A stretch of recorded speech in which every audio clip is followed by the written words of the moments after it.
जी अस्सलाम वालेकुम भाईजान, क्या हाल चाल हैं? ठीक हैं। जो भाई पूछ रहे थे कि यार छोटे चिक्स होते हैं उनको वैक्सीन करनी है, उनका क्या पैटर्न है, तो आज हम इंशाल्लाह उनको वैक्सीन करेंगे। ये लेके आए हैं NDIB की वैक्सीन है भाईजान, ये चेक करें। ठीक है, 1000 बर्ड की है।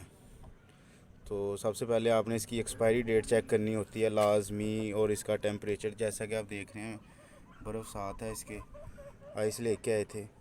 तो ये इसकी एक्सपायरी डेट है, ये आई थिंक 560-70 की है। तो ये इजीली वेटनरी स्टोर से मिल जाएगी आपको। ठीक है, तो आज हम इंशाल्लाह आपको इसका सारा करके भी पैटर्न बताएंगे कैसे करते हैं वैक्सीन। तो हमारे साथ रहिएगा, चैनल को सब्सक्राइब कर दें ताकि हमारी हर आने वाली वीडियो आप तक पहुंच सके। हमारे साथ रहिएगा।